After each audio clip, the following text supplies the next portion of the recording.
The morning sun glinted off the crystal-clear water as 17-year-old Tyler splashed carelessly in what wasn't his pool. By noon, Karen would be screaming. By evening, 50 teenagers would arrive to find nothing but concrete and crushed dreams. And by midnight, David Martinez would discover that sometimes the quietest neighbors harbored. David Martinez had always prided himself on being reasonable. 23 years of marriage, 2 kids through college, and a mortgage finally paid off had taught him that most problems could be solved with patience and a calm conversation. But as he stood at his kitchen window at 7:47 a.m. on a Saturday morning, watching his neighbor's teenage son cannonball into his pool, David felt something crack inside his chest, something that had been building pressure for months. The boy's name was Tyler, and he was everything David had never been. At 17, 6'2", broad-shouldered with the kind of effortless confidence that came from never being told no. His bleached hair caught the morning light as he surfaced, whooping with laughter, completely oblivious to the fact that he was trespassing.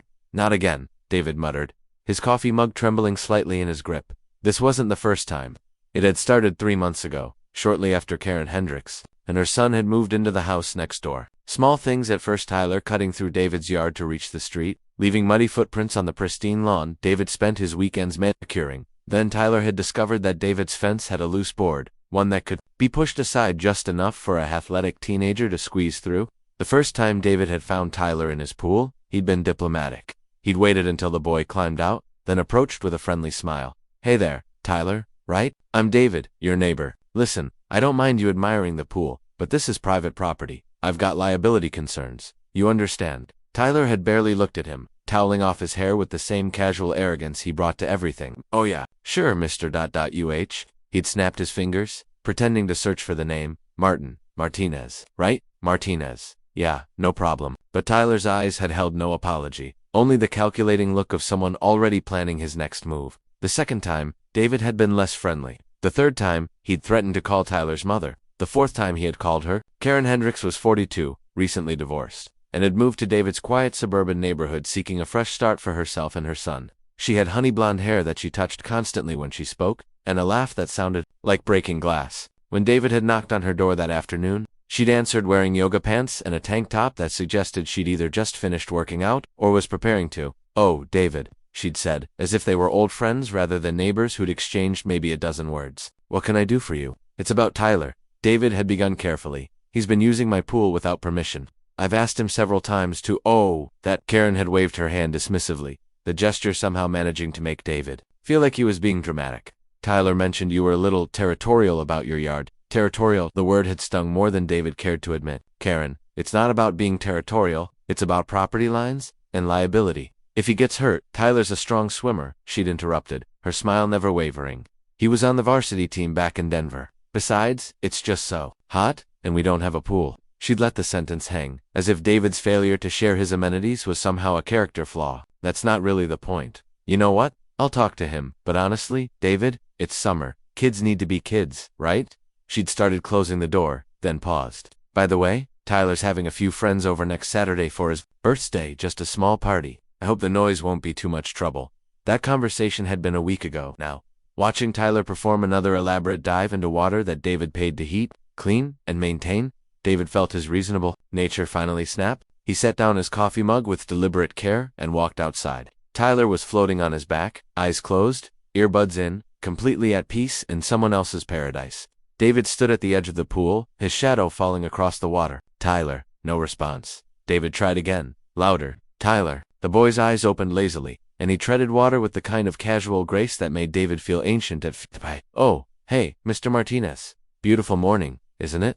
The sheer audacity of it took David's breath away. "Get out of my pool." Tyler's expression didn't change, but something flickered behind his ice amusement. Maybe, or challenge. "Come on, man. I'm not hurting anything. The water's perfect." I said get out. "Look, I get it. You're probably stressed about work or whatever, but maybe we could work something out. Like I could do some yard work in exchange for pool privileges. My mom says you're a reasonable guy." David felt heat rising up his neck. "Your mother said that, yeah, she thinks you're—" what did she call it? "Uptight but harmless." The words hit David like a physical blow. Uptight but harmless. Is that how his neighbors saw him?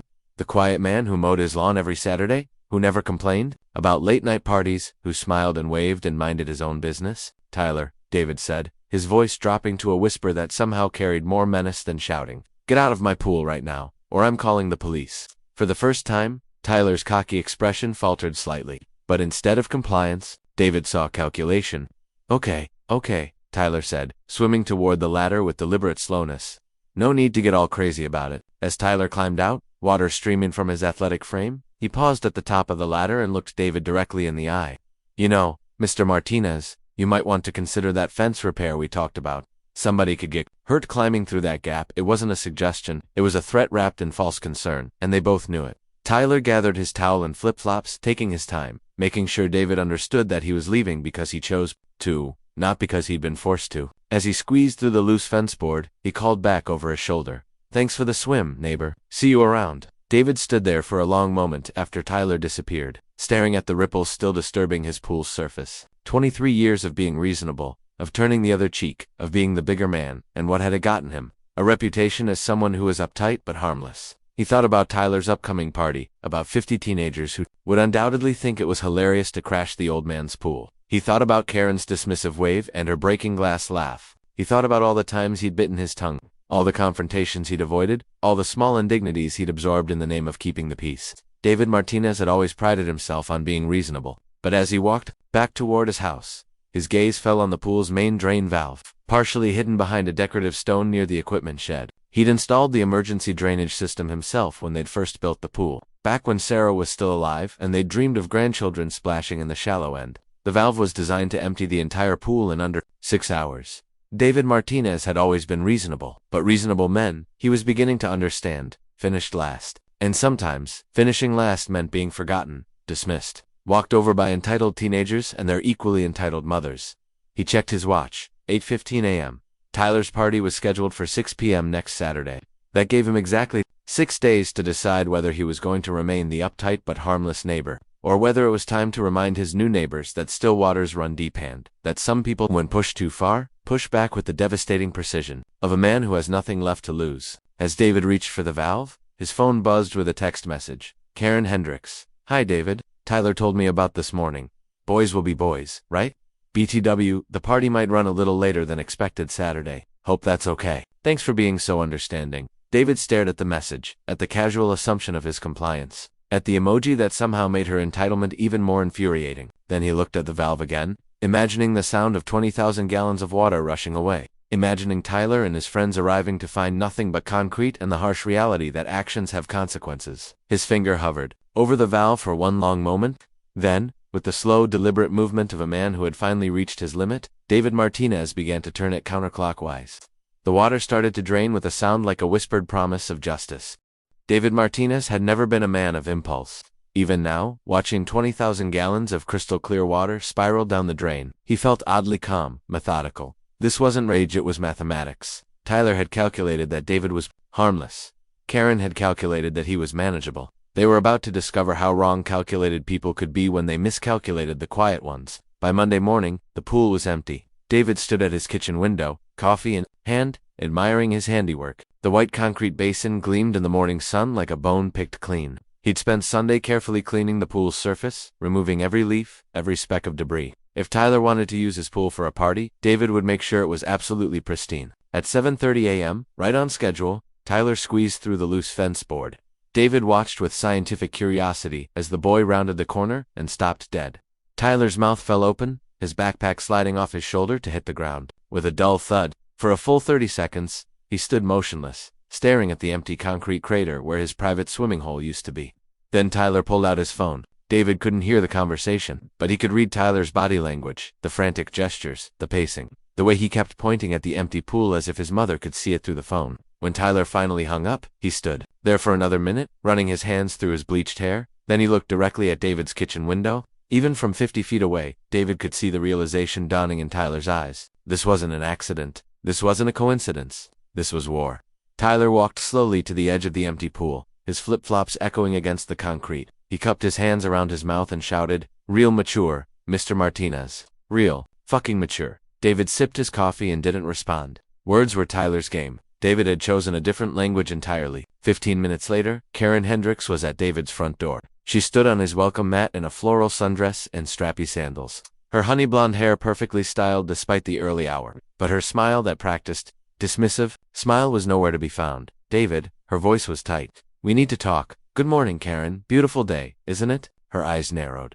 Don't play games with me. What did you do to your pool? Drained it. David leaned against his doorframe, supremely relaxed. Routine maintenance. You know how it is, chlorine levels, pH balance, algae prevention. Very technical stuff. Bullshit. The word cracked like a whip, and David saw a flash of the real Karen Hendricks, the woman beneath the suburban mom veneer. Tyler's party is in 5 days. Is it? How nice for Tyler. Karen stepped closer, and David caught a whiff of expensive perfume mixed with something sharper, desperation maybe, or barely controlled fury. Listen to me very carefully, David. Tyler has invited 50 kids to this party. I've already bought the food, hired a DJ, ordered a custom cake. This party is happening. I'm sure it will be lovely. With the pool. David's eyebrows rose with genuine surprise. My pool, Karen? I'm not sure where you got the idea that Tyler could use my pool for his party, but he's been swimming in it all summer. Without permission, which is called trespassing. Karen's perfectly applied makeup couldn't hide the flush creeping up her neck. You're being ridiculous. It's water in a hole in the ground. It's not like you were using it.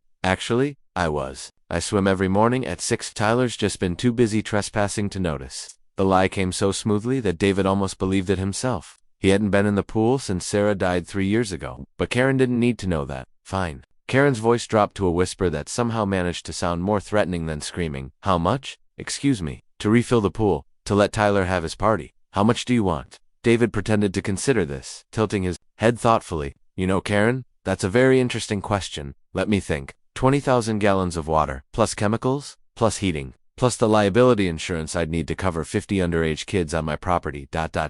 He paused, watching hope flicker in her eyes. I'd say about $300,000 should cover it. The hope died instantly. You son of a bitch now. That kind of language isn't very neighborly. Karen's hands clenched into fists at her sides. You think you're so clever, don't you? The quiet little man getting his revenge? Well, let me tell you something. Davy G. Marchinis, this isn't over. Not even close. She spun on her heel and stalked back toward her house, her dress swishing with each furious step.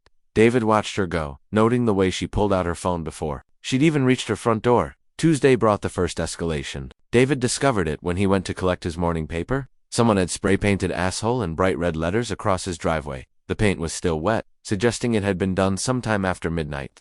David studied the graffiti with the same calm interest he'd shown Tyler's shock. The letters were uneven, clearly done in haste. Tyler's handiwork, most likely, though David supposed it could have been Karen. Either way, it was sloppy, emotional, which meant his strategy was working. He called a power washing service and had the driveway cleaned by noon. Then he installed 2 motion-activated security cameras, one covering the front yard and one covering the pool area. If Tyler wanted to escalate, David would be ready. Wednesday brought round 2. David woke to find his mailbox bashed in, his morning newspaper scattered across his lawn, and every single one of his prized rose bushes cut down to stumps. The destruction was thorough and vicious, clearly the work of someone who wanted to hurt him where it mattered most. Sarah had planted those roses their first year in the house. David had tended them for 24 years. Through droughts and storms and the long empty months after the cancer finally won, now they lay in pieces, their red and pink petals scattered like confetti at a funeral. This time, David felt something other than calm satisfaction. This time, he felt the cold, precise fury of a man who had been pushed beyond strategy into something darker.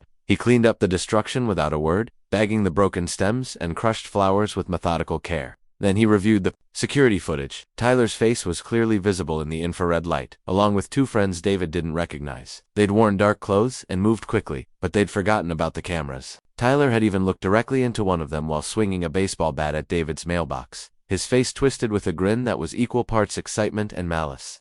David copied the footage to his laptop, then called the police.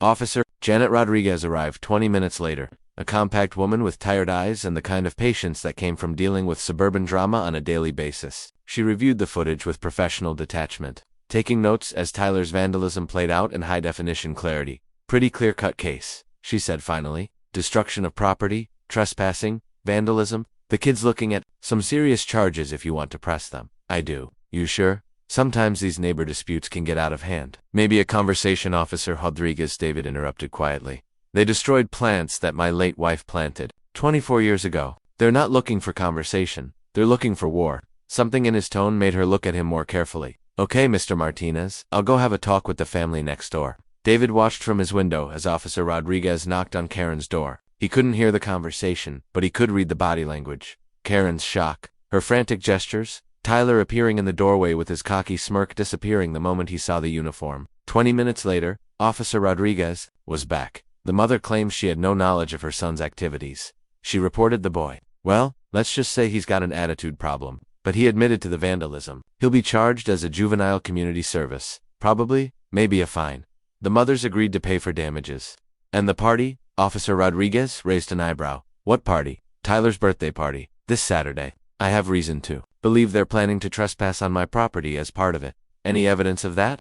David almost mentioned Karen's assumptions about pool access, Tyler's threats about the fence, the weeks of unauthorized swimming, but something held him back, the instinct that told him his real revenge was still coming, and he didn't want to tip his hand too early. Just a feeling, he said finally. Officer Rodriguez studied him for a moment. Mr. Martinez, can I give you some advice? Sometimes the best way to win a war is not to fight it. These people will be gone. Eventually kids grow up, families move on, but you have to live with whatever you do next. After she left, David sat in his empty house and thought about her words. She was probably right. The reasonable thing would be to let the justice system handle Tyler, to accept Karen's payment for the roses, to move on with his quiet life. But David Martinez was discovering that he was tired of being reasonable, tired of being the bigger man, tired of being uptight but harmless. Thursday brought a surprise. David was reviewing his security footage from the night before, more habit than necessity, now when he spotted something unexpected. Around 2 a.m., a figure had approached his property. Saturday arrived with the kind of perfect summer weather that made people believe in possibilities. The sky was cloudless, the temperature a comfortable 78 degrees, with just enough breeze to keep things pleasant. It was, David thought, as he watched the sun climb toward noon, exactly the kind of day that Tyler Hendricks would have wanted for his 17th birthday party. David had spent the morning in his garage, making final preparations. His tools were laid out with military precision: bolt cutters, a cordless drill, zip ties, and a small device he'd built years ago for a government contractor, frequency jammer, that could disable cell phone signals within a 100-foot radius. He'd never thought he'd use it in civilian life. But then again, he'd never thought his quiet suburban existence would require tactical planning. At 2 p.m., the delivery trucks began arriving at Karen's house. David watched from his living room window as workers unloaded tables, chairs, a professional sound system, and a custom birthday cake that must have cost more than most people spent on groceries in a month. Karen supervised with manic energy, her sundress already showing sweat stains despite the mild temperature. She kept glancing toward David's house, her face tight with anxiety. Tyler was nowhere to be seen. At 3 p.m., the catering truck arrived, followed by what appeared to be a mobile DJ, set up complete with flashing lights and speakers that looked capable of rattling windows 3 blocks away. David made a note of the decibel level he'd need to account for in his calculations. At 4 p.m., Karen knocked on his door one final time. She stood on his welcome mat in a different dress, navy blue, more conservative, as if she'd chosen her outfit for a funeral rather than a party. Her makeup was perfect, but David could see the tremor in her hands. "David," she said without preamble, "I'm begging you, whatever you're planning, please don't do it." "I'm not planning anything, Karen. I'm simply not allowing unauthorized access to my property. The kids will start arriving in 2 hours. Tyler's been locked in his room all day, won't talk to me, won't eat. He knows something's wrong." "Smart boy," Karen's composure cracked. "He's 17 years old. He made mistakes, but he's still just a kid. A kid who committed multiple felonies on my property. A kid whose mother taught him that other people's boundaries don't matter. I never taught him that." David looked at her with something that might have been pity. "Karen, every time I asked Tyler to stay out of my pool, you made excuses. Every time I tried to establish reasonable boundaries, you dismissed them. You taught him that charm and entitlement could overcome other people's rights. Now he's about to learn that lesson doesn't work on everyone." Karen stepped closer, and David saw desperation in her eyes. "What do you want?" "Money. I'll pay you. Whatever you think is fair. An apology. Tyler will apologize. I'll make sure of it. Just ... please. Don't ruin this for him. It's too late for apologies. It's never too late." David was quiet for a long moment, studying her face. "Karen, when Tyler destroyed my wife's roses, did he think about apologies then? When he spray-painted my driveway, was he considering my feelings? When he threatened me about the fence, was he worried about ruining things for me? That's different." "No, it's exactly the same. Tyler made his choices, you made yours. Now you both get to live with the consequences." As Karen walked back to her house, David could see her shoulders shaking. For a moment, he almost felt sorry for her. Almost. At 5:30 p.m., David activated his cell phone jammer and took his position. He'd chosen the perfect vantage point, his upstairs bedroom window, which offered a clear view of both Karen's backyard and his own pool area. He'd set up a comfortable chair, a cooler with cold drinks, and a pair of binoculars. After 30 years of designing security systems, he knew the value of good surveillance. The first teenagers arrived at 5:45 p.m. They came in groups of 3 and 4, kids with sun-bleached hair and expensive clothes, carrying towels and beach bags. David recognized the type, the popular crowd, the ones who'd never been told they couldn't have something they wanted. They moved with the casual confidence of people who expected the world to accommodate them. Tyler emerged from his house at exactly 6 p.m., and for a moment, David felt something like admiration for the boy's ability to perform under pressure. Despite whatever anxiety he'd been feeling, Tyler appeared every inch the birthday king. Designer swim trunks, perfect hair, $1 million smile. He embraced his friends with the kind of enthusiasm that suggested nothing was wrong. But David could see the tension in Tyler's shoulders, the way his eyes kept darting toward the fence line between the properties. By 6:30 p.m., nearly 40 kids had arrived. The party was in full swing, music thumping, teenagers laughing, the smell of barbecue drifting through the summer air. It looked, David had to admit, like the kind of party Tyler probably deserved to have. The kind of party that might have helped a troubled kid feel normal again, if only for one night. David felt a moment of doubt. Maybe Officer Rodriguez had been right. Maybe the reasonable thing was to let this go, to be the bigger man. Then he remembered Sarah's roses scattered across his lawn like broken dreams. At 6:45 p.m., Tyler made his move. David watched through his binoculars as Tyler gathered a group of about 15 kids, the core crowd, the ones Tyler wanted to impress most. He could see Tyler talking animatedly, gesturing toward the fence, clearly explaining something. Several of the kids looked skeptical, but Tyler's charisma was working its magic. They were nodding, smiling, clearly buying whatever story he was selling. Tyler led the group toward the loose fence board. David had been waiting for this moment. He picked up his cordless drill, checked the zip ties one more time, and headed downstairs. By the time Tyler and his friends squeezed through the fence into David's backyard, David was already in position behind his equipment shed, invisible in the shadows, but with a perfect view of the empty pool. The reaction was everything David had hoped for and more. The first kid through the fence, a blonde girl in a red bikini, stopped so suddenly that the boy behind her crashed into her back. Then she screamed. Not a scream of fear, but of pure, outraged disbelief. The sound was like a signal flare, drawing every other teenager to the edge of the empty concrete crater. "What the fuck?" someone shouted. "Where's the water? Tyler, what the hell is this?"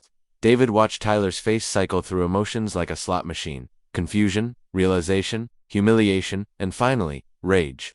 The boy's perfect party host facade cracked like an egg, revealing something raw and desperate underneath. "He drained it," Tyler said, his voice barely audible over the growing chorus of complaints. "The old bastard drained his pool. You said there was a pool. You said we were having a pool party? I brought my new bikini for this. Tyler, this is so lame." David could see Tyler desperately trying to salvage the situation, his hands moving frantically as he attempted to explain. But the damage was done. The core group, the kids Tyler most wanted to impress, were looking at him with the kind of contempt reserved for people who promise what they can't deliver. One by one, they began climbing back through the fence. But David wasn't finished. As the last disappointed teenager squeezed back into Karen's yard, David emerged from behind the equipment shed. He was carrying his bolt cutters and zip ties, and his face wore the calm expression of a man completing a routine task. Tyler, who had lingered behind his friends, probably hoping to figure out some way to refill the pool, looked up and saw David approaching. "You," Tyler snarled, all pretense of teenage charm gone. "You fucking psychopath." "Language, Tyler. There are children present." David gestured toward the fence, where several of Tyler's friends were still visible through the gaps in the boards. "You think you're so clever, don't you? You think you won?" David considered this. "I think I solved a problem." Tyler stepped closer, and David could see the boy's hands clenched into fists. For a moment, it looked like Tyler might actually swing at him. David almost wished assault charges would be a nice addition to the vandalism case. Instead, Tyler did something that surprised David completely. He started to cry. Not the angry tears of a frustrated teenager, but the broken sobs of a child who'd finally realized that the world wasn't going to bend to accommodate him. Tyler sank down onto the edge of the empty pool, his head in his hands, his shoulders shaking. "You don't understand." Tyler choked out, "This party, ... It was supposed to fix things. I was supposed to be cool again, popular again. My dad left. My friends think I'm a loser. My mom looks at me like I'm some kind of disappointment. This was my chance to..." He trailed off, gesturing helplessly at the empty concrete hole. David stood there for a moment, bolt cutters in hand, looking down at this broken boy who'd caused him so much trouble. For just an instant, he saw not Tyler the vandal or Tyler the trespasser, but Tyler the abandoned son, Tyler the scared kid trying to rebuild his shattered world one stolen swim at a time. Then David remembered that Tyler had chosen his methods, had chosen to take what wasn't his, to destroy what mattered to others, to threaten and intimidate when charm failed. "Tyler," David said quietly, "you want to know why this happened? It's not because I'm cruel. It's not because I hate teenagers or because I'm some bitter old man. It happened because you never learned that other people matter too." 3 weeks later, David Martinez was floating on his back in crystal clear water. watching clouds drift across a perfect August sky. The pool was full again, the water heated to exactly 82 degrees, the chemical balance precise enough to satisfy a laboratory technician. Everything was as it should be, almost everything. The difference was in the silence. For months, David had grown accustomed to the sounds of unauthorized splashing, of teenage laughter drifting over his fence, of Karen's voice carrying across the yard as she pretended not to notice her son's trespassing. Now his mornings were peaceful in a way they hadn't been since Tyler Hendricks had first squeezed through that loose fence board. The boy had kept his word about the job. Every morning at 7:30, David watched Tyler walk to the bus stop in his grocery store uniform, khaki pants, polo shirt, name tag pinned, slightly crooked. Tyler looked younger in the uniform, less like the confident athlete who'd once treated David's pool as his personal recreation center. They'd spoken twice since the night of the party. The first time had been the following Monday. Tyler had appeared at David's front door just after sunrise, still in his pajamas, looking like he hadn't slept in days. "Mr. Martinez." Tyler's voice had been hoarse, uncertain. Could I talk to you for a minute?" David had been surprised to find that his first instinct wasn't suspicion but something closer to concern. The cocky teenager was gone, replaced by someone who looked genuinely lost. "Of course, come in." They'd sat at David's kitchen table, Tyler fidgeting with nervous energy, David sipping his morning coffee. For a long time, neither spoke. Finally, Tyler had cleared his throat. "I wanted to say, I know you probably don't want to hear this, but I'm sorry, about the roses, about the spray paint, about all of it." David had studied the boy's face, looking for signs of manipulation. But Tyler's eyes were red-rimmed with exhaustion, and his hands shook slightly as he spoke. "I know sorry doesn't fix anything," Tyler had continued. "I know it doesn't bring back your wife's flowers or undo the damage, but I needed you to know that I understand now. What I did was fucked up. Sorry, messed up. Really messed up." "What, changed your mind?" David had asked. Tyler had been quiet for a moment, staring at his hands. "Saturday night, after everyone left, my mom and I had this huge fight. She kept trying to make excuses for me, saying you were being cruel, that you should have understood about my dad leaving and all that, and I just, I got so angry. Not at you, but at her, at myself." Tyler had looked up then, meeting David's eyes for the first time since entering the house. "My whole life, whenever I screwed up, she'd fix it. Bad grades, she'd call the teacher. Trouble with coaches, she'd blame the system. I never had to face consequences because she always swept in to save me. But Saturday night, seeing those kids look at me like I was this pathetic loser who couldn't deliver what he promised, that was my consequence. Mine, and I earned it." David had refilled his coffee, considering his response. "What are you going to do about it? The job's a start. Every penny goes to paying you back, like my mom said. But I also want to—" "I don't know," replace the roses. "I know they won't be the same, but Tyler," David's voice had been gentle but firm, "you can't replace those roses. They were 24 years old. Sarah planted them our first spring in this house. They had history, meaning.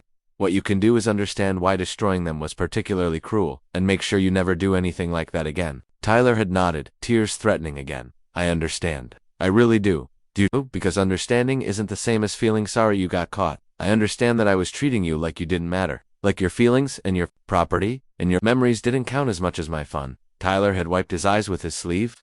"I understand that I was being the kind of person I always said I hated." That conversation had lasted another hour, covering everything from Tyler's father's abandonment, to his mother's enabling, to his own struggle with anger and entitlement. By the end, David had seen glimpses of the young man Tyler might become, if he continued down this path of self-deflection. The second conversation had happened just last week. Tyler had knocked on David's door on Saturday evening, holding a small potted plante rosebush, barely 6 inches tall, with a single pink bloom. "I know you said I couldn't replace your wife's roses," Tyler had said, his words coming out in a rush, "but I've been doing research. And this is a David Austin rose, called Heritage. It's supposed to be really hardy, and smell amazing when it blooms. I thought maybe you could plant it somewhere new. Start a new garden." David had taken the small pot, surprised by the thoughtfulness of the gesture. "Where did you get this?" "I've been working extra hours, saving up. The lady at the nursery said this variety represents new beginnings." Tyler had shifted uncomfortably. "I thought that was appropriate." They'd planted the rose together that evening, choosing a spot near David's front porch where it would get morning sun and afternoon shade. Tyler had insisted on doing most of the digging, his young muscles making quick work of the rocky soil. "Mr. Martinez," Tyler had said as they finished, both of them dirty and sweating. "Would it be okay if, would you mind if I checked on it sometimes, made sure it's growing okay?" David had looked at Tyler really, looked at him and seen, not the entitled vandal who'd made his summer miserable, but a 17-year-old boy trying to rebuild himself from the ground up. "You can check on it," David had said. "But Tyler?" "Yes, sir. Next time you want to come into my yard, you knock on the front door first. Always, always." Tyler had agreed. Now, floating in his peaceful pool, David thought about the changes he'd witnessed in his young neighbor. Tyler's transformation hadn't been instant or dramatic. There were still moments when the old entitlement flickered in his eyes, still times when David caught him looking longingly at the pool. But the boy was trying, and David had to respect that Karen's transformation had been more complex. For the first week after the party, she'd avoided David completely. He'd see her hurrying to her car in the mornings, pretending not to notice him collecting his newspaper. When their paths crossed at the mailbox, she'd nod stiffly and continue on her way, her jaw tight with barely controlled anger. Then Tyler had started the job, and something in Karen had shifted. David had been weeding his vegetable garden when she'd approached him. 10 days after the party, she'd looked different, older somehow, with less makeup and clothes that prioritized comfort over impression. "David," she'd said without preamble, "I owe you an apology." He'd straightened up, surprised. Tyler told me about your conversation about taking responsibility." Karen had been quiet for a moment, staring at her hands. "I realized that everything he'd been doing, the trespassing, the vandalism, the entitlement, had been doing it too, just in different ways." "How so?" "I assumed you'd just accommodate us. I dismissed your concerns. I treated your property like it was somehow partially ours just because we lived next door." Karen had looked up at him then, and David had seen something in her eyes he'd never noticed before: self-awareness. "I raised him to think the world owed him something. And when you didn't play along, I got angry at you instead of looking at what we'd done wrong." They'd talked for nearly an hour that afternoon, sitting on David's front porch, like actual neighbors. Karen had told him about her divorce, about her struggles with single parenthood, about her fear that Tyler was heading down a dangerous path. David had shared his own stories about Sarah's illness, about the loneliness of retirement, about his struggle to find purpose in a house full of memories. "I think," Karen had said finally, "Tyler's lucky you're the neighbor he chose to antagonize. A lot of people would have just called the police and been done with it." "I did call the police. But you also gave him a chance to learn from it." That's more than I was doing." Since then, Karen had made efforts to be a better neighbor. She'd brought David vegetables from her garden, had offered to collect his mail when he was out of town, had even invited him to a neighborhood barbecue, which he'd politely declined, but appreciated nonetheless. More importantly, she'd stopped making excuses for Tyler. David had witnessed this firsthand just 3 days ago, when Tyler had come home from work complaining about his supervisor. "She's such a bitch, Mom," Tyler had said, not realizing David was in his garden nearby. "She makes me do all the worst jobs, and when I try to explain why I should be on register instead of cleaning bathrooms, she just..." Tyler. Karen's voice had been sharp. "Stop." "But Mom, you don't understand. I understand that you've been working there for 2 weeks and you're already complaining about doing the job you're being paid to do." David had listened to the ensuing conversation with something like pride. Karen had held firm, refusing to validate Tyler's complaints, insisting that he needed to prove himself before expecting better assignments. It was the kind of parenting she should have been doing all along.